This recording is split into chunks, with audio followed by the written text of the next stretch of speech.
नमस्कार, मैं डॉक्टर हरीश कुमार सिंह, स्वयं प्रभा इग्नू के चैनल पर आप सभी छात्र-छात्राओं का स्वागत क जैसा कि पिछले व्याख्यान में हम लोगों ने देखा था कि किस तरह से इंसान शिकारी संग्रहकर्ता से कृषि पशुपालक तक का सफ़र तय करता है।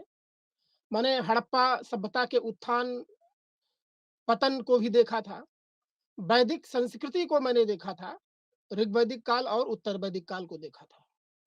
आज के व्याख्यान का जो मूल विषय वस्तु है, वो है 6ठी शताब्दी ईसा पूर्व का उत्तर भारत और महाजनपदों का उदय और फिर इसके उपरांत हम देखेंगे कि किस तरह से मगध का उत्कर्ष होता है और मगध के उत्कर्ष के साथ ही ईरानी और मकदूनियन आक्रमण के बात को भी हम लोग देखेंगे। तत्पश्चात बौद्ध धर्म और जैन धर्म की विचारधारा किस तरह से उदित होती है और इसका विस्तार कैसे होता है, आज के व्याख्यान का ये मूल विषय वस्तु होगा। तो जैसा कि पूर्व के व्याख्यान में मैंने देखा था कि इंसान कैसे शिकारी संग्रहकर्ता से कृषि पशुपालक तक का सफर तय करता है। मैंने चर्चा करी थी कि पूरा पाषाण काल 20 लाख वर्ष पूर्व करीब शुरू हुआ, मध्य पाषाण काल 8,000 वर्ष पूर्व शुरू हुआ।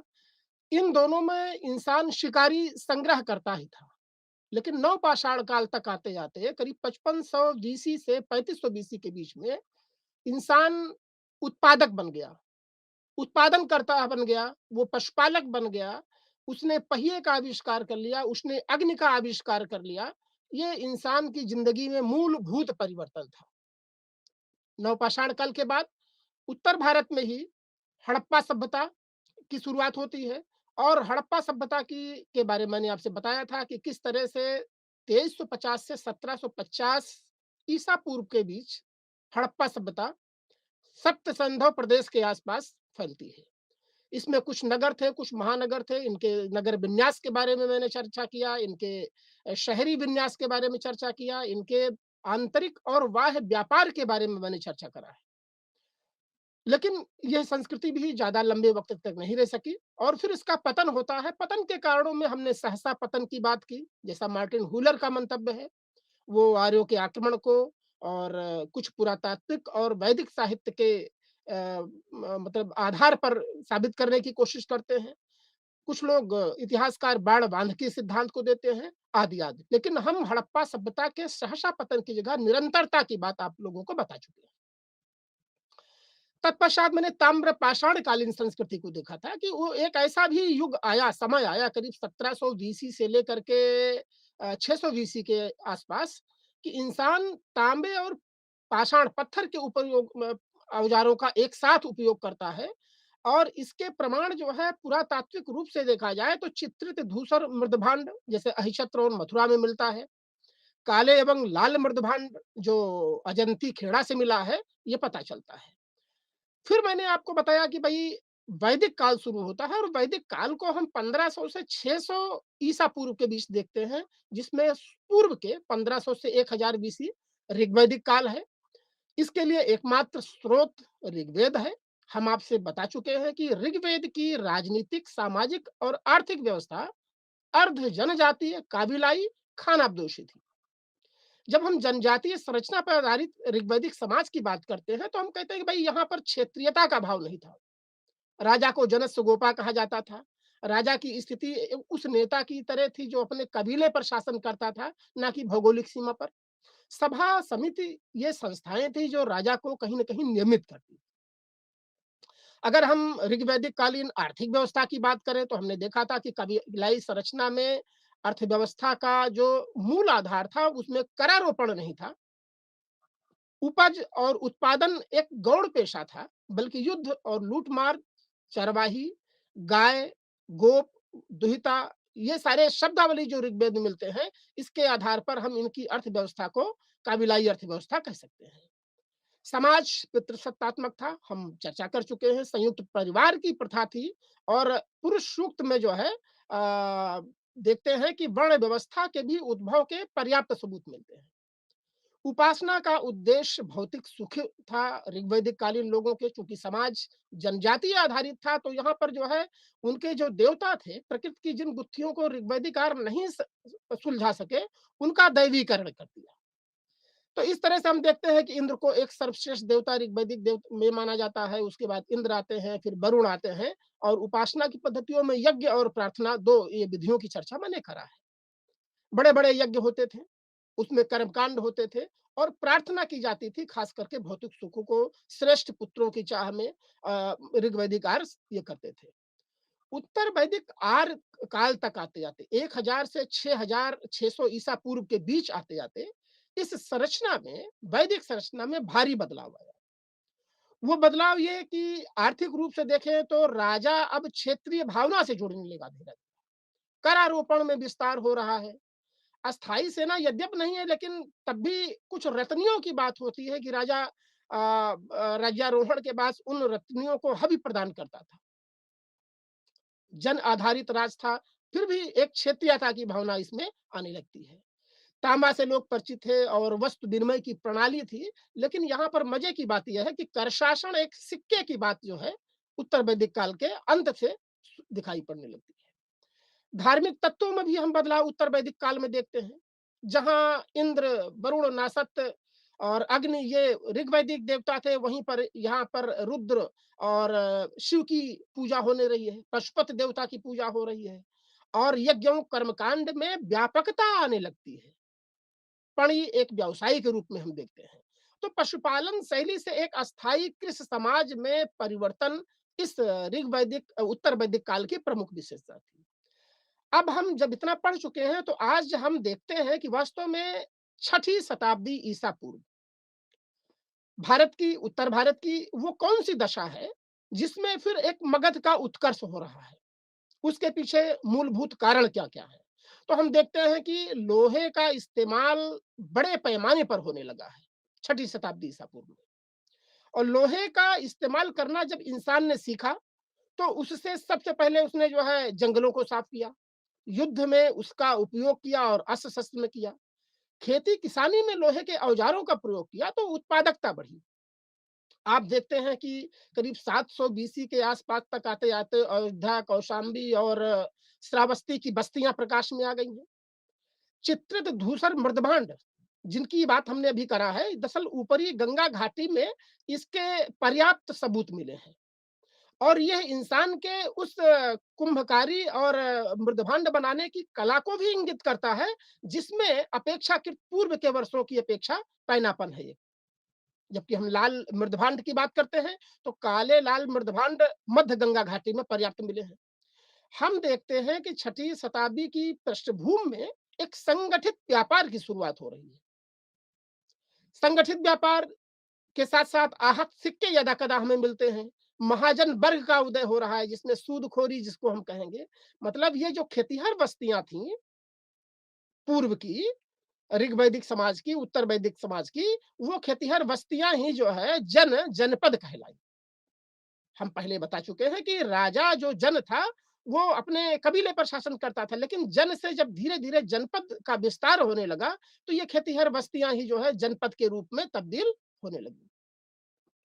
छठी शताब्दी बीसी तक एक नए प्रकार की राजनीतिक व्यवस्था का भी अभ्युदय होता है। वो क्या थी? पहले हम जनजाति का मुखिया होता था राजा, कबीले पर शासन करता था, क्षेत्रीयता की अवधारणा नहीं थी। लेकिन अब वो क्षेत्रीयता का एक क्षेत्रीयता की अवधारणा से ओतप्रोत है राजा का कंसेप्ट। राजा के तत्व में दैवीय भावना भी आ रही है। अब राजा के अधीन एक विशाल सेना होने लगी है, और वो सेना जो है सिर्फ युद्ध में लूट-मार के बँटवारे पर नहीं, बल्कि वो राज्य के बहुत बड़े हिस्से पर एक शासन-प्रशासन भी करने लगी है। यानी छठी शताब्दी ईसा पूर्व में यही खेतिहर बस्तियाँ जो जन के रूप में थीं, वो जनपद के रूप में तब्दील होने लगी। अब ये क्या था? इसमें महत्वपूर्ण परिवर्तन क्या देखने को मिलते हैं? हम देखते हैं कि परंपरागत रूप से जो है एक नए प्रतिमान उभरते हैं, विधि का प्रारंभ होता है, नगरीकरण की शुरुआत होती है, और एक बणिक वर्ग इसमें आ जाता है। अगर छठी शताब्दी ईसा पूर्व की इस परंपरा को हम एक उदाहरण से समझें, तो दरअसल जीवक की कथा के बारे में आप लोगों को जानना चाहिए, बड़ी रोचक है कि पाटलिपुत्र के राजकुमार थे, राजगीर के अभय, और वो वन में विचरण कर रहे थे। उनको एक बालक मिला, निराश्रित था, जिसको परित्याग कहते हैं, और अभय उसको ले आए राजपाट घराने में। उसकी शिक्षा-दीक्षा की और उसका नाम जो है जीवक रख दिया।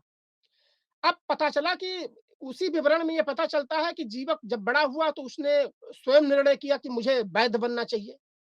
आयुर्वेद सीखने के लिए अभय ने उसको तक्षशिला भेजा। तक्षशिला वो जाता है और वहाँ पर आयुर्वेद की विद्या को बहुत बेहतरीन ढंग से सीखता है। ये प्रसंग आया है कि उसके गुरु ने जीवक के कहा कि भई आप तक्षशिला के इर्द-गिर्द की पहाड़ियों पे जाइए और कोई ऐसी जड़ी-बूटी लाइए जिससे कोई वैद्य मतलब कोई दवा ना बन सके। रोचक प्रसंग है। तो जीवक जब वापस आता है तो कहता है गुरुजी कोई जड़ी-बूटी इस तरह से हमें जो है नहीं मिली जिससे मतलब आयुर्वेद की दवा ना बन सके। मसलन उसका कहना है कि प्रकृति की संपूर्ण जो चीज़ें हैं वो पौधे हैं, उनसे कोई न कोई जड़ी-बूटी ज़रूर बन सकती है। अब पता चला कि तक्षशिला से जीवक आयुर्वेद की शिक्षा लेकर के फिर से पाटलिपुत्र और राजगीर की तरफ चलता है। जब वो राजगीर की ओर चलता है तो बिंबिसार से उसका की मुलाकात होती है। वो उसका राजवैद्य था। बिंबिसार ने जीवक को बुद्ध के इलाज के लिए भी भेजा। यहाँ हम देखते हैं कि बुद्ध का इलाज किया, एक गणिका का इलाज किया, तो यहाँ इस कहानी का आशय क्या है? कहानी का आशय ये है कि छठी शताब्दी ईसा पूर्व के वर्षों में जहाँ हम देखते थे कि मवेशी पालने, यज्ञ प्रथा, कर्मकांड और का उल्लेख होता है, वहीं पर यहाँ पाटलिपुत्र यानी राजगृह से करीब 2000 किलोमीटर की यात्रा पश्चिमोत्तर की तरफ करता है जीवक। तक्षशिला जाता है, वैद्य बनता है। उसके उसके पढ़ाई के पीछे एक स्वतंत्रता भी है कि वो स्वतंत्र निर्णय लेता है कि मुझे वैद्य बनना है। अब यहाँ रास्ते में आता है तो वो बिंबिसार यानी राजा एक बड़ा सम्राट है, उसका राजवैद्य बनता है। उसके बाद वो बुद्ध का भी उदय होता है, तो बुद्ध के भी बनते हैं। बिंबिसार दूसरे राजघरानों के भी चिकित्सा के लिए जीवक को भेजता है। एक गणिका का भी वो इलाज करता है। तो यहाँ पर इस कहानी से मैं ये बताना चाहता हूँ कि वास्तव में छठी शताब्दी ईसा पूर्व में ये बदलाव दिख रहा है। बदलाव पेशेगत दिख रहा है, बदलाव राज्य के व्यवस्था में दिख रहा है, बदलाव एक धर्म की व्यवस्था में दिख रहा है और शिकारी, संग्रहकर्ता, कृषक ग्रामीण संस्कृति की अपेक्षा एक बड़े शहरों की बात दिख रही है और पेशे के रूप में एक वैदिकी की बात दिखती है। ये बदलाव दिख रहा है। अब हम देखते हैं कि छठी शताब्दी ईसा पूर्व जो खाद्य उत्पादक अर्थव्यवस्था थी, इसके वास्तव में विकास के क्या कारण हैं? जीवक की घट कथा से तो हम तो ये समझ में पाए होंगे कि वास्तव में जीवक की कथा में ही ये बात निहित है कि किस तरह से शब्दावलियों के प्रतिमान से नई-नई चीज़ें उभर के आ रही हैं। यहाँ हम देखते हैं कि उत्पादक अर्थव्यवस्था के विकास में 2 महत्वपूर्ण कारण हैं। एक तो लोहे के औजारों ने गंगा के मैदानों को साफ किया और फिर बड़े पैमाने पर कृषि होती है। दूसरा क्या था कि बौद्ध जो एक धर्मावलंबियों का उदय होता है, उसमें पशुओं की रक्षा पर बल दिया जाता है। एक प्रसंग बौद्ध ग्रंथ सुत्त पिटक का है, जिसमें पशु बलि को वर्जित किया गया है। अनाज को पैदा करने पर बल दिया गया है, कृषि कार्य है तो पशुओं की रक्षा पर बल दिया गया है और सबसे महत्वपूर्ण धान की रोपाई की जानकारी की भी विवरण इस सुत्त निपथ से मिलती है। तो ये इससे क्या होता है अत्यधिक उत्पादकता बढ़ती है और खेती किसानी में पशुओं के उपयोग पर जब बल दिया जाता है तो जाहिर तौर पर पूर्व के वर्षों में उत्तर वैदिक काल में जो कठोर कर्मकांड पशु बल प्रथा थी उसके खिलाफ एक न एक तरह से आवाज उठती है और यही वो पृष्ठभूमि है उत्तर भारत की खास करके लोहा की जानकारी कृषि की बेहतरीन जानकारी, धान की रोपाई और जन का जनपद में बदलना, तो हम देखते हैं कि 16 महाजनपदों का उदय उत्तर भारत में लेटर उत्तर वैदिक पीरियड के बाद होता है। ये 16 महाजनपद क्या हैं? ये 16 महाजनपद राजतंत्र और गणतंत्र इसमें दोनों हैं। जैसे अंग, मगध, काशी, काशी का बहुत नाम है, वहां पर सूती वस्त्रों का उत्पादन होता था और खास करके बौद्ध धर्म के जो वस्त्र बनते थे, गेरुए वस्त्र, उसके लिए काशी बहुत फेमस था। वत्स, कुरु, पंचाल ये राजतंत्र के उदाहरण है। दूसरे शासन प्रणाली गणतंत्र थी, जिसमें वज्र और मल्ल था। शासन के द्वारा, मतलब शासक राजा द्वारा ना होकर के एक गण अथवा संघों द्वारा यहाँ का शासन होता था। और आगंतुक निकार में ये 16 महाजनपदों की सूची मिलती है, पहले भी मैं बता चुका हूँ। इस बात की पुष्टि भगवती सूत्र भी करता है, जो जैन ग्रंथ है, कमोबेश थोड़ा-सा उलट-फेर के साथ। कौटिल्य भी 2 प्रकार के शासन की बात करते हैं, कि भई 16 महाजनपदों में 2 प्रकार के शासन और वही राजतंत्र और गणतंत्र। ये कौटिल्य इस बात की का विवरण देते हैं। तो हम कह सकते हैं कि लोहे के प्रयोग ने उत्तर वैदिक काल के धार्मिक, हमने आर्थिक और राजनीतिक मान्यताओं में व्यापक परिवर्तन ला दिया और जो काबिलाई संरचना थी उसमें दरार पड़ी, क्षेत्रीयता की भावना का विकास हुआ, इसके साथ ही अस्थायित्व छोटे जनपद में बदलने लगे और ऐतरेय ब्राह्मण में तो बाकायदा राजाओं के प्रकार का विवरण दिया गया है। ऐतरेय ब्राह्मण कहता है कि सम्राट, भोज, स्वराट, विराट और राजा, ये 5 प्रकार के राजा होते थे। सम्राट मगध और कलिंग अंग जैसे राज्यों के शासकों को सम्राट की पदवी लेते थे। भोज दक्षिण के जो यादव राज थे वहां के लोग लेते थे। वैसे ही स्वराट है, पश्चिम के सुराष्ट्र और कच्छ के शासक स्वराट की उपाधि लेते थे। उत्तर में हिमालय की तराई के आसपास विराट की उपाधि लेते थे और मध्य के कुर पंचाल जैसे शासक जो है राजा की उपाधि लेते हैं। इन बड़ी-बड़ी उपाधियों से हम ये समझ सकते हैं कि कैसे जनपद में तब्दील हो गए और जनपद में तब्दील होने के बाद जब हम कहते हैं क्षेत्रीयता की भावना का उभार हुआ, तो इसका आशय हुआ कि राजपद अब सिर्फ कबीले का शासक नहीं है, राजन ही नहीं है, वो बड़ी-बड़ी उपाधियां ले रहा है और बड़े भौगोलिक क्षेत्र पर वो शासन कर रहा है। शासन ही नहीं कर रहा है, बल्कि वहाँ की उत्पादकता का एक अहम हिस्सा करारोपण प्रणाली के तहत वो अर्जित करता है और इस अधिशेष से अपनी सेना मजबूत करता है और पड़ोसी राज्यों को जीतने का भी प्रयास करता है। ये थी 6ठी शताब्दी ईसा पूर्व की पृष्ठभूमि, जिसमें दरअसल ये 16 महाजनपदों का उदय हुआ और इसी पृष्ठभूमि में हम देखेंगे कि मगध, जिसकी भौगोलिक परिस्थितियां, सामरिक परिस्थितियां और जो स्थित अगल-बगल के उत्पादकता थी, उसकी वजह से उसका उत्कर्ष होता है। इस बात को भी हम समझने की कोशिश करेंगे। करीब 544 से 412 ईसा पूर्व के आसपास मगध, जिसकी राजधानी प्रारंभिक रूप से राजगृह थी, उसका विवरण हमें देखने को मिलता है। बिंबसार एक पहला शासक था जिसने जो है मगध के उत्कर्ष को अस्थायित्व प्रदान किया। इसे हम श्रेणिक कहते हैं। तो उसने 2 तरह की नीतियां अपनाई। आप देखेंगे कि मगध के उत्कर्ष में बिंबसार, अजातशत्रु और उदयन, ये 3 शासकों का नाम आता है, जो एक तरह से 16 महाजनपदों की इसी पृष्ठभूमि में मगध को एक प्रमुख राज्य बना देते हैं। वो कहीं न कहीं अन्य 16 महाजनपदों को मगध की छतरी के नीचे ला लेते हैं। तो उसके पीछे लोहे का आविष्कार, कृषि प्रणाली में व्यापकता, अस्थायित्व, राजा का क्षेत्रीयता की भावना का उदय होना, ये आदि-आदि चीज़ें आती हैं। हम चर्चा कर रहे थे कि बिंबसार मगध के उत्कर्ष का एक प्रमुख सोपान है। वो वैवाहिक संबंधों से मगध को अन्य 16 महाजनपदों में सर्वश्रेष्ठ राष्ट्र बनाने का प्रयास करता है। अब वो वैवाहिक संबंध, जैसे लक्षवी शासक चेटक की बहन चेलना से विवाह करता है, ये उसकी रणनीति थी। और ये रणनीति जो है इसी तरह से कौशल नरेश प्रसेनजीत से की बहन कौशला देवी से विवाह करता है और काशी को बताते हैं दहेज में प्राप्त किया। बिंबिसार ने भद्र राजकुमारी क्षेमा से विवाह किया। अवंती नरेश प्रदोत्त को चिकित्सा सुविधा पहुंचाया। प्रदोत्त की चिकित्सा के लिए बिंबिसार जीवक को भेजता है। आप देखिए कि मगध के उत्कर्ष के बहाने उसकी ये नीतियाँ कितनी कारगर हैं। और आप बाद के अगर राजाओं को भी देखें तो आप समुद्रगुप्त की बात करिए, तो दक्षिण के राजाओं को पराजित करके वो किस तरह से ग्रहण मोक्षानुग्रह धरणबंध की उपाधि लेता है और उनकी पुत्रियों से शादी करके वैवाहिक संबंध लेकर के नजराना प्राप्त करता है। मध्यकालीन भी ऐसे ही संबंधों से भरा पड़ा है। तो ये दूरदृष्टता थी बिंबिसार की कि उसने वैवाहिक संबंधों से मगध को एक श्रेष्ठ राज्य बनाया। अब बात करते हैं अजातशत्रु की।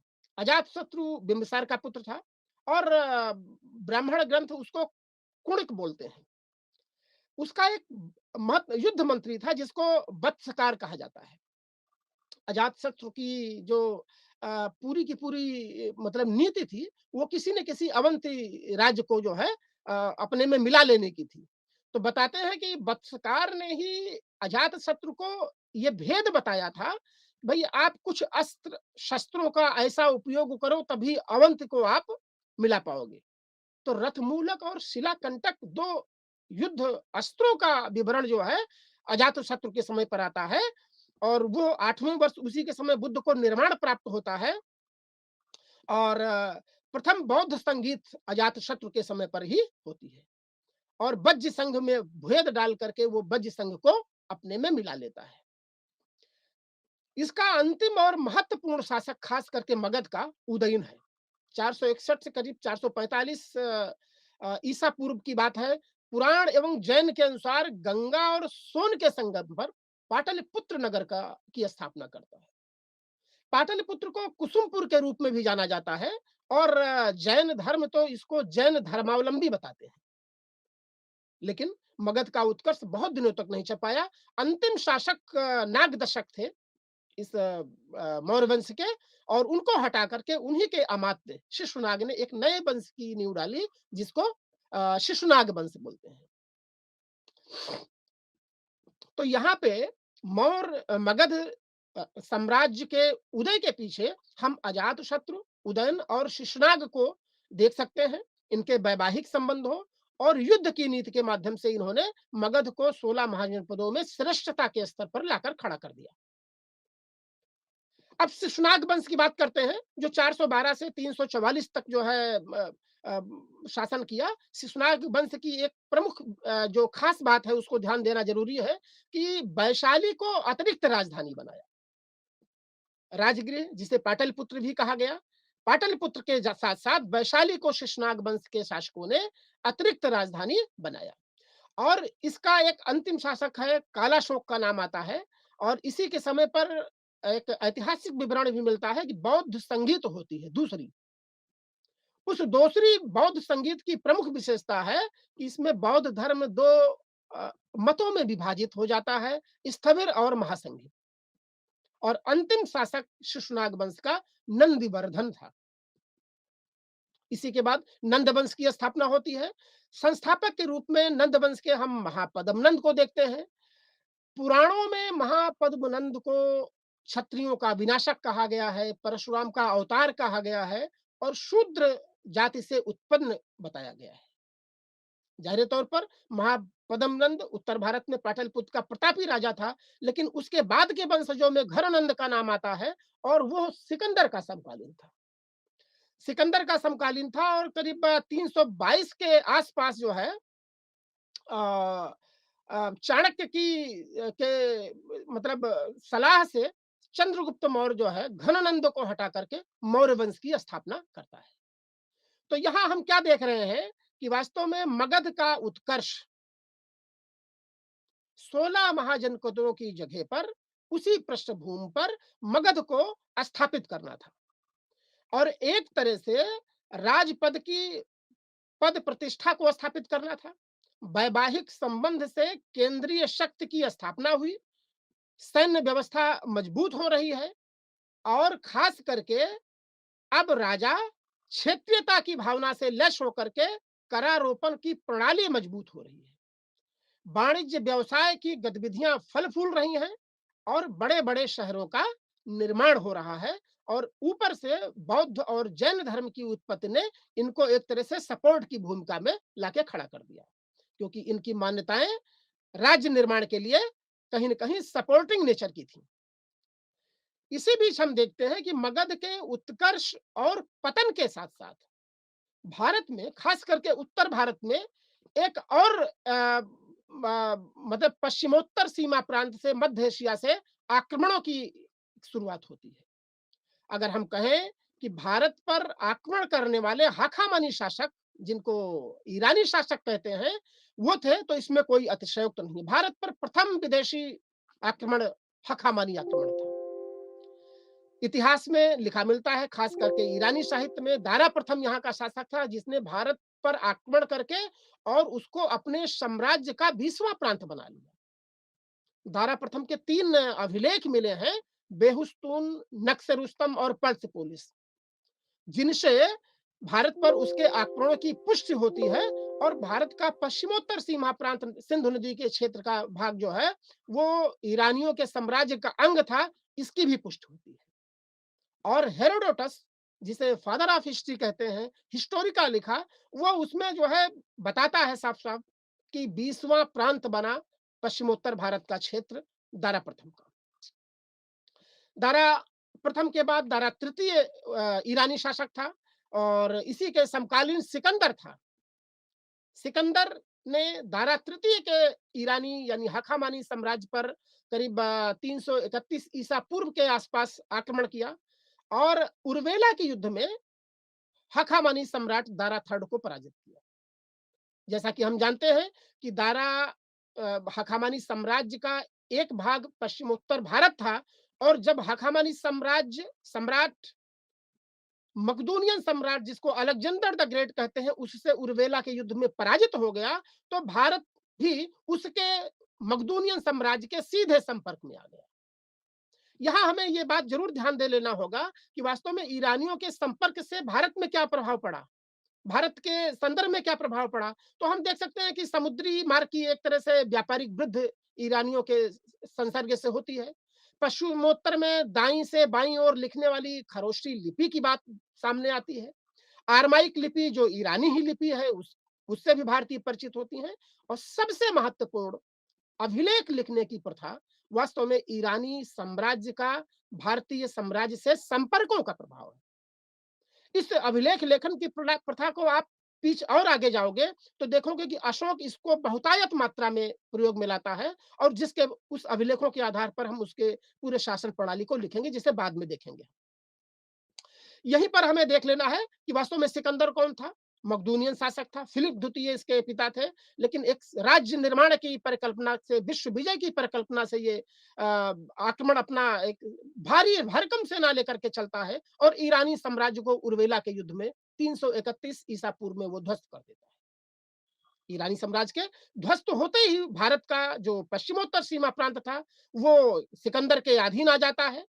आगे और वो बढ़ता है तो 326 के आसपास, ईसा पूर्व के आसपास, हिंदू कुश पर्वत को पार करता है वो। तक्षशिला का उस समय का शासक था अम्भी, जिसने उसकी अधीनता स्वीकार कर लिया। कायरता थी उसकी, जिसको भारतीय इतिहास में बहुत महत्वपूर्ण स्थान नहीं दिया जाता है, लेकिन जैसे ही वो आगे बढ़ता है तो पोरस एक महान राजा था जिसने युद्ध का निर्णय लिया।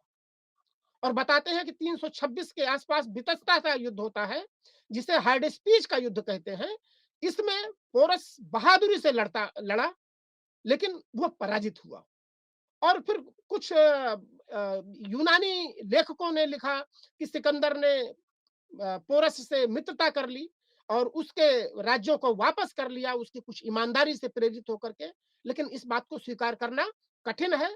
वास्तव में सिकंदर जब भारत में पोरस से युद्ध लड़ रहा था तो उसको संघर्ष करना पड़ा।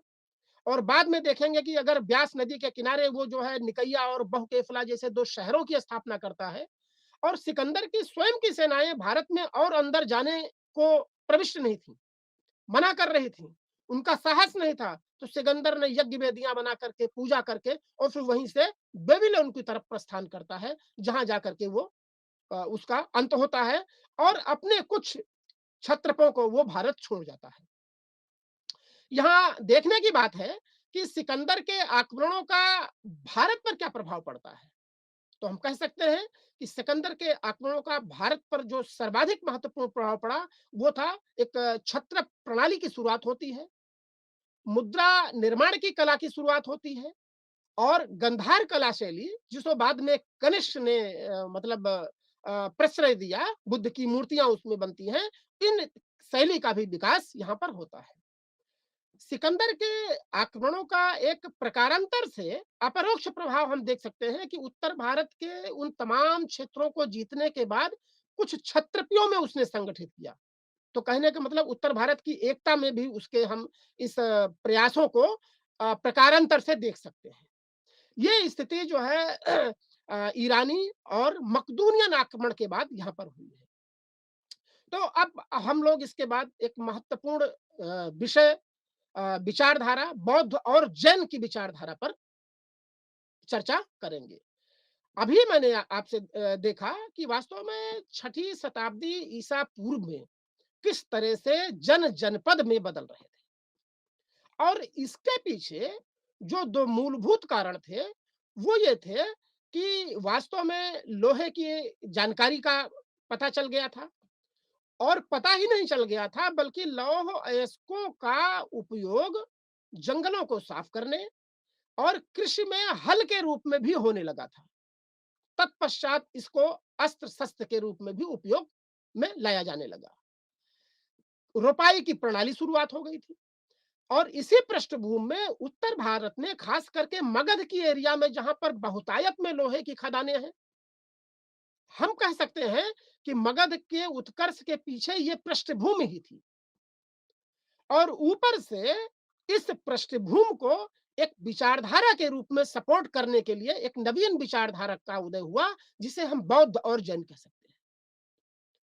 हम कह सकते हैं कि बौद्ध और जैन एक अवैधिक विचारधारा थी और अगर इसके उत्तरदायी कारणों को अगर देखने की कोशिश करें तो हम देखते हैं कि बुद्ध एवं महावीर एक तरह से कर्मकांड, बलि प्रथा और पशु बल की जगह पर इस बात पर चिंतित दिखते हैं कि भाई किस प्रकार से मानव सुखों का समाधान खोजना है, हमें सभी मनुष्यों का कल्याण करना है, मुख्य धारा में सभी लोगों को लेके आना है।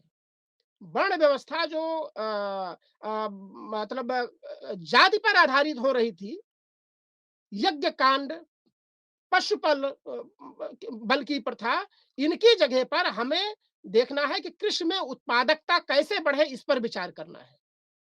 तो इस समय तक वैदिक धर्म पद्धति जो जटिल हो गई थी वो महत्वहीन हो गई। बलि और यज्ञ बड़े पैमाने पर हो रहे थे, ब्राह्मण समुदाय का प्रभुत्व बढ़ रहा था, सांस्कृतिक और आर्थिक परिस्थितियों की सामाजिक समुदायों के उद्भव में मदद कैसे हो रही, इसे देखने की जरूरत है।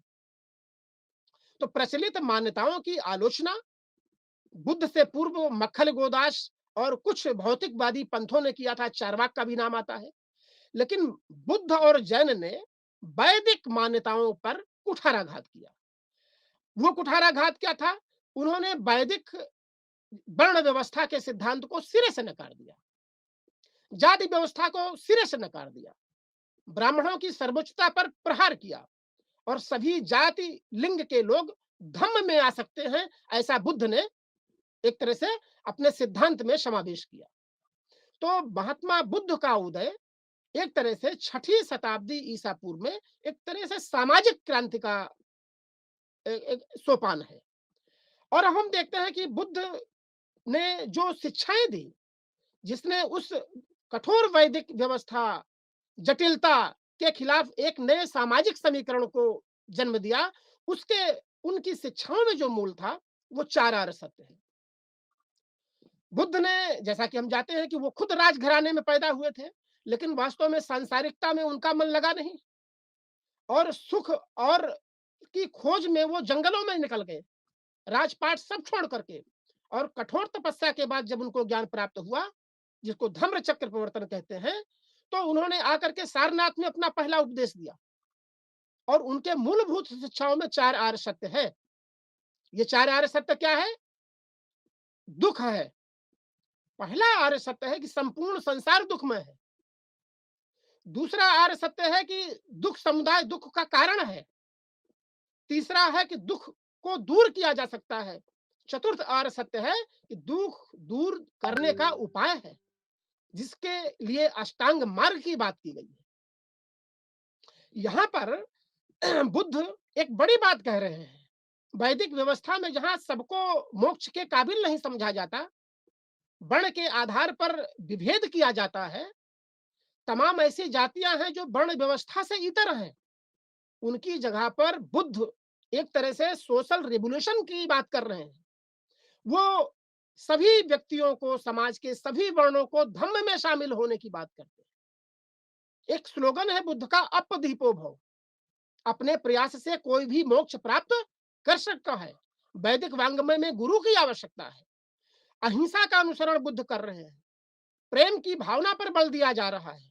और सबसे बढ़कर एक मध्यम मार्ग का अनुसरण बुद्ध करने की बात करते हैं। वो मध्यम मार्ग क्या है? न कठोर तप और न ऐशो आराम, बल्कि शरीर को एक मध्यम स्थिति में रख करके आप जो है चीजों को, मोक्ष को प्राप्त कर सकते हैं, निर्वाण को प्राप्त कर सकते हैं। यहाँ पर ध्यान देना होगा कि बुद्ध की शिक्षाओं में बुद्ध आत्मा को नहीं मानते हैं, बुद्ध वेदों को नहीं मानते हैं, बुद्ध ईश्वर को नहीं मानते हैं, लेकिन पुनर्जन्म को मानते हैं। और कर्म के सिद्धांत में प्रगाढ़ आस्था महात्मा बुद्ध की थी। इन्होंने प्रतीत समुद्दात का सिद्धांत दिया, जो उनका कर्म सिद्धांत है, द्वादश निधान जिसको बोलते हैं। किए गए कर्म का फल अवश्य मिलेगा, बिना किए गए कर्म का फल नहीं मिलता है। कृत प्रणास और अकृताभ्यगम, ये बुद्ध के मूलभूत सिद्धांत थे। तो हम कह सकते हैं कि छठी शताब्दी ईसा पूर्व में जो ये सामाजिक, राजनीतिक, आर्थिक बदलाव दिख रहे हैं, उसकी पृष्ठभूमि में बुद्ध की ये शिक्षाएं काफी महत्वपूर्ण है। हम देखते हैं कि बुद्ध की शिक्षाओं का संकलन उनके महान परिनिर्माण के 8वें वर्ष में अजात शत्रु के शासनकाल में होता है, और राजगृह में पहली सभा होती है, जहां पर बुद्ध की शिक्षाओं का संकलन होता है सुत्त पिटक और विनय पिटक में। संपूर्ण बुद्ध की शिक्षाएं त्रिपिटक में है। और वो त्रिपिटक कौन कौन से हैं? सुत्त पिटक, विनय पिटक और अभिधम्म पिटक। बाद में हम देखते हैं कि बौद्ध धर्म के इन विचारों के प्रचार प्रसार के लिए अशोक, कनिष्क ने तो राजधर्म ही बना दिया।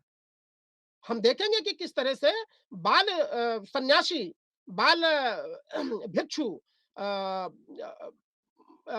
बाल भिक्षु ने जो है अ, अशोक को बौद्ध धर्म में दीक्षित किया था। लोकप्रियता का कारण यहाँ पर बहुत जरूरी यह है समझना कि वास्तव में कि बौद्ध धर्म की इतनी व्यापकता और लोकप्रियता का कारण क्या है? तो जो हम देखते हैं कि बुद्ध ने अपने उपदेशों में आम जनभाषा पाली का उपयोग किया। पाली आम लोगों की भाषा थी, मगध के आसपास के एरिया की भाषा थी। और आप देखोगे कि वैदिक व्यवस्था में मगध के लोगों को मागध कहा गया है, अवैदिक कहा गया है। वो इसीलिए क्योंकि वैदिक भाषा संस्कृत का उपयोग वहां के लोग नहीं करते हैं। यहां से ये भी एक संकेत मिलता है कि बहुसंख्यक आबादी का भाग जो अवैदिक था, वैदिक मान्यताओं से इतर था, उसकी आम भाषा पाली थी। व्यवहारिक नैतिकता पर वो बल दे रहे हैं। सबसे बड़ी बात है कि बुद्ध की समस्या क्या थी? समस्या ये थी कि उस समय छठी शताब्दी ईसा पूर्व की स्थिति में राज्य की आवश्यकताएं दूसरी थी और धर्म की आवश्यकताएं दूसरी थी। तो कहीं ना कहीं वैदिक धर्म और राज्य के हित आपस में टकरा रहे थे। ऐसे में बुद्ध का जो उपदेश है वो राज्य के हित में भी है और प्रजा के भी हित में है। प्रजा के हित में इसलिए क्योंकि वर्ण व्यवस्था का जैसे इन्होंने विरोध किया, इन्होंने खेती किसानी को समृद्ध बनाने के लिए बाकायदा एक सपोर्ट किया। काष्ठक संहिता है तो उसमें 24 हलों की खेती की बात होती है, और वो संभवतः इसी चौथी पांचवी शताब्दी के आसपास की रचना है। तो बुद्ध के उपदेशों से वणिक व्यवसाय को प्रशय मिल रहा है। गणिकाओं का एक एक स्वतंत्र पेशे के रूप में अभ्युदय दिखता है, और उनको भी यहाँ तक है कि बुद्ध ने जो है बौद्ध धर्म में दीक्षित किया। अंगुल माली तो एक डाकू था, सहेत महत एक श्रावस्ती में अभी भी स्थान है और वहाँ पर मतलब लोग टूरिस्ट आते हैं। वहाँ पर बुद्ध ने जो है लंबे वक़्त तक उपदेश दिया और वहाँ का एक डाकू था अंगुलीमाल, जो नरसंहार करके वो अपना जीवन यापन करता था। लेकिन बुद्ध की शिक्षाओं को के अधीन आकर के उसने जो है बुद्ध की अधीनता को स्वीकार किया और बौद्ध धर्म की अधीनता को स्वीकार किया। धम्म के प्रति अपनी निष्ठा का प्रदर्शन किया। तो यहाँ पर हम देखते हैं कि बुद्ध ने आम जनभाषा के माध्यम से खेती किसानी को सपोर्ट करके वाणिज्य व्यवसाय के प्रति एक नरम रुख अपना करके जनता का भी सपोर्ट किया, वणिक व्यवसाय का सपोर्ट किया, खेती किसानी के उत्थान के लिए एक मान्यताओं का सपोर्ट किया। और राजा क्या था? राजा जब इस तरह की स्थितियां होती हैं तो अधिशेष उसका बढ़ेगा, वाणिज्य व्यवसाय से चुंगी कर उसको मिलेगा, तो राजा को भी आर्थिक रूप से सशक्त बनाने का एक पायदान मिलता है। तो बुद्ध की संपूर्ण शिक्षाएं कहीं न कहीं एक राज्य के लिए भी और आम जनमानस के लिए भी महत्वपूर्ण दिखती हैं। इनका समानता का सिद्धांत और सभी को संघ में स्वागत करने का सिद्धांत, ये बहुत महत्वपूर्ण है। अनाथपिंडक का नाम सुनते हैं, आम्रपाली का नाम सुनते हैं हम, जो गणिका थी। यहाँ ये भी संदेश मिलता है कि राजधर्म में गणिका यानी गणिका का होना एक तरह से हेय दृश्य से नहीं देखा जाता था, बल्कि इसको मान्यता प्राप्त थी और इसके दिए हुए दान को बुद्ध भी स्वीकार कर रहे हैं। ये बहुत बड़ी बात है जो यदा-कदा हमें इस प्रसंग से दिखाई पड़ती है। और राजाओं का संरक्षण बौद्ध धर्म को इसीलिए मिला क्योंकि राज धर्म के विस्तार, उसके चक्रवर्ती और क्षेत्रीयता के विस्तार में कहीं न कहीं बौद्ध धर्म सपोर्टिंग नेचर में था, सहायक हो रहा था। और फिर संघ की भूमिका ने बौद्ध धर्म को काफ़ी आगे विस्तार दे दिया। हम देखते हैं कि राजगृह, वैशाली, पाटलिपुत्र और कुंडलबन मतलब 4 बौद्ध संगीतियाँ होती हैं।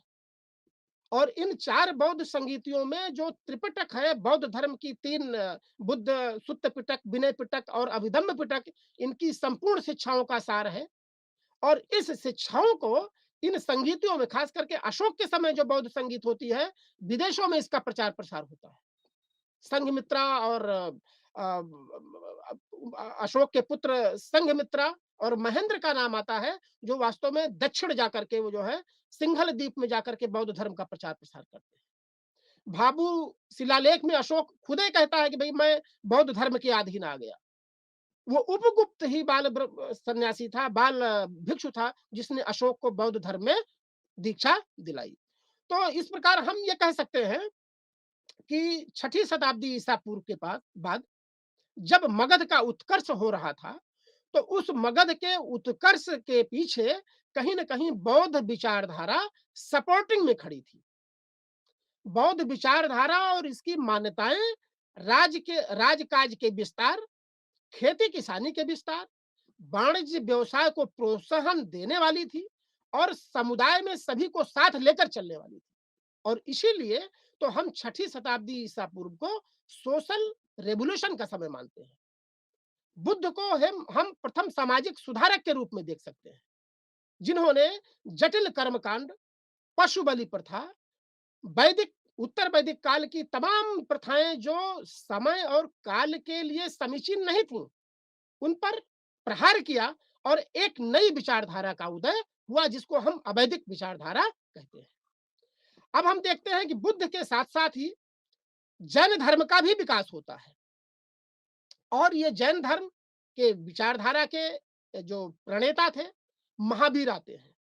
23 जो इनके प्रवर्तक थे पूर्व में, इनकी ऐतिहासिकता के प्राप्त प्रमाण हैं। अंग और उपांग ये जैन धर्म के महत्वपूर्ण ग्रंथ हैं। वल्लभी और पाटलिपुत्र की जो जैन धर्म की संगीतियां हुई हैं, उनमें खास करके जैन विचारधारा को लिपिबद्ध किया गया। अब हम देखते हैं कि बुद्ध की शिक्षाओं में पंच महाव्रत हैं, सत्य, अहिंसा, अस्तेय, अपरिग्रह और ब्रह्मचर्य को महावीर ने जोड़ा था। महावीर उपासना के पास विजेता कहलाए, उनको जिन कहते हैं। जैन धर्म में संन्यास मोक्ष को कैवल्य कहा गया है। ज्ञान के सिद्धांत को स्याद्वाद की विचारधारा से यहाँ पर जोड़ा गया है।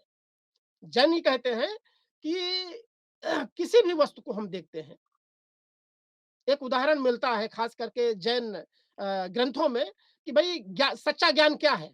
तो सच्चे ज्ञान की परिभाषा में कहते हैं कि जैसे 7 अंधे हैं और वो किसी हाथी को देखते हैं आँख मूंद करके, तो जो पेट को देखता है कहता है हाथी ढोल जैसा है, कान को देखता है तो कहता है सूप जैसा है, खम पैरों को देखता है तो वो कहता है खंभों जैसा है।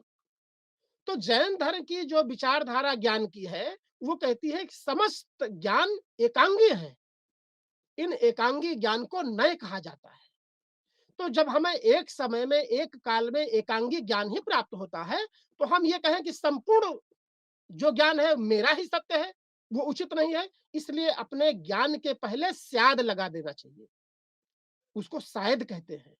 तो ज्ञान की सिद्धांत की विचारधारा इनकी हुई स्यादवाद, जिसमें कहते हैं स्याद है, शायद है, शायद नहीं है और शायद अनिश्चित। और इनको मिलाकर के स्याद अशिता नाशिता स्याद नाशिता अचिता शायद अशिता शायद अस्ति शायद नास्ति, कुल मिलाकर के 7 तरह की विचारधारा।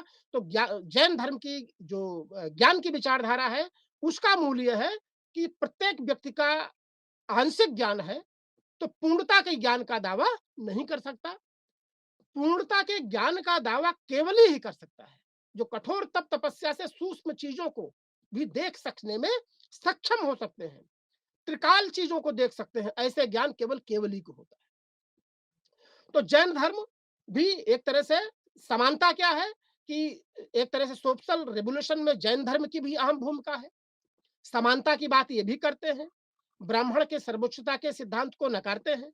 अवैदिक धर्म है ये, वेदों से अलग इतर धर्म है। और कुल मिलाकर के जैन धर्म में भी सभी वर्ग के लोग जैन धर्म को स्वीकार कर सकते हैं। लेकिन ये अपनी अहिंसक अतिवादिता के कारण बहुत ज्यादा पॉपुलर नहीं हो पाया। ये सूर्यास्त के बाद चलना फिरना, भोजन करना इसलिए नहीं करते क्योंकि इससे जीव हत्या होगी। तो अहिंसा इनका एक प्रमुख सिद्धांत है, जिसको ये मूल में रखते हैं। और आज हम देखते हैं कि जैन धर्म के आज भी कुछ प्रमुख केंद्र हैं। सौराष्ट्र में देखते हैं हम, और दक्षिण में देखते हैं, और पूर्वोत्तर भारत में देखते हैं, उत्तर भारत में देखते हैं। अभी भी जैन धर्म अपनी इस स्थिति में विद्यमान है, जहां पर हीनयान और महायान के लोग जो है जैन धर्म की शिक्षाओं को आगे बढ़ा रहे हैं। तो कुल मिलाकर के हम ये देखते हैं कि भाई जैन धर्म और बौद्ध धर्म ये उस समय की परिस्थितियों की उपज है। परिस्थितियों की उपज कैसे कह सकते हैं? हम ये कह सकते हैं कि एक तरफ जो वैदिक मान्यताएं थीं वो प्रासंगिक नहीं रह गई थी। उनकी जटिलता ने समय के हिसाब से लोगों का सपोर्ट नहीं किया। ऐसे में ये दो धर्म उभर करके आए और इन्होंने बड़ी मात्रा में एक तरह से देखा जाए तो राजस्व प्रदान किया। और इनकी वजह से जहां जहां बुद्ध गए, जहां जहां जैन गए, वो बड़े बड़े शहरों में तब्दील हो गए। इतिहासकारों ने इस बौद्ध जैन और जैन धर्म के उदय को सेकंड अर्बनाइजेशन से जोड़ा है। इसे हम द्वितीय शहरीकरण कह सकते हैं। पहला शहरीकरण इंडस वैली, द्वितीय शहरीकरण ये छठी शताब्दी ईसा पूर्व के ये जो जनपद में बदले। इसके पीछे बुद्ध की शिक्षाएं और बुद्ध के आवागमन और इनका जो प्रचार प्रसार था ये भी काफी महत्वपूर्ण है। और फिर तीसरा शहरीकरण तुर्कों के आक्रमण के बाद दिल्ली जैसे बड़े बड़े शहरों का उदय होता है, ये हम देखते हैं। तो बौद्ध और जैन धर्म बहुत ही प्रभावशाली था और करीब 400-500 वर्षों तक इसकी व्यापकता बढ़ती ही चली गई, जब तक वैष्णव और शैव धर्म का पुनः जो है एक तरह से एक व्यवहारिक दर्शन के रूप में नहीं आता है। हमें यह ध्यान देना है कि छठी शताब्दी ईसा पूर्व के बाद, इन बौद्ध और जैन धर्मों के बाद फिर उत्तर भारत में एक खड़ दर्शन का भी एक जिक्र आता है। इसमें 3 तो अवैदिक हैं जिनको नास्तिक बोलते हैं, चार्वाक, बौद्ध और जैन। और 6 दर्शन हैं जो वैदिक व्यवस्था में विश्वास रखते हैं, वेदों को अपौरुषेय मानते हैं, उन्हें श्रुति मानते हैं। और इसमें है न्याय, वैशेषिक, सांख्य, योग, मीमांसा और वेदांत। न्याय, वैशेषिक, सांख्य, योग, मीमांसा और वेदांत। ये अवैदिक दर्शन है, जिन्होंने वैदिक व्यवस्था से प्रेरणा लेकर के सूक्ष्म और जड़ तत्वों की विवेचना किया, आत्मा और परमात्मा का विवेचन किया। इसकी वजह से क्या होता है कि भारत में देखें, अगर न्याय दर्शन को देखें, तो प्रमाण और प्रमा पर इन्होंने व्यापक प्रचार प्रसार किया। वैशेषिक के प्रणेता कणाद हैं, महर्षि कणाद। इन्होंने परमाणु विज्ञान का जनक भी इनको कहा जाता है। सांख्य जो है प्रकृति और पुरुष के बीच सामंजस्य के आधार पर विकासवाद के सिद्धांत को प्रतिपादित करता है। ये इसके बाद आता है। कपिल मुनि को ने सांख्य कारिका लिखी, सांख्य सूत्र लिखा, और सांख्य दर्शन एक तरह से विकासवाद के सिद्धांत को प्रतिपादित करता है। सत रज तम तीन गुण होते हैं, तीनों की न्यूनाधिक मात्रा में प्रकृति और पुरुष का जब आभासी संसर्ग होता है, तो प्रकृति के तमाम तत्वों का विकास होता है, और वो विकास होते होते फिर उनसे प्रलय होती है। ये सर्ग और प्रतिसर्ग चलता रहता है। योग दर्शन पतंजलि ने योग सूत्र लिखा, और पतंजलि ने योग सूत्र में अष्टांग विचारधारा को दिया। यम, नियम, आसन, प्राणायाम, प्रत्याहार, ध्यान, धारणा, समाधि, ये वास्तव में भारतीय धर्म के मूल हैं। और इन आसनों पर चलते हुए व्यक्ति कैसे जो है परम सत्ता से साक्षात्कार कर लेता है। यम, नियम, आसन, प्राणायाम, प्रत्याहार, ध्यान, धारणा, समाधि। तो समाधि में भी संप्रज्ञात और असंप्रज्ञात समाधि की बात आती है। संप्रज्ञात समाधि में तो लक्ष्य और व्यक्ति के बीच में दूरी बनी रहती है, लेकिन असंप्रज्ञात समाधि में साधक को यह भी ज्ञान नहीं रहता कि मैं किसकी साधना करता हूं। और यही अवधारणा चरम पे जाकर के वेदांत में शंकराचार्य के उसमें होती है, जब वो अहम ब्रह्मास्त्र के कंसेप्ट को लेकर के आते हैं।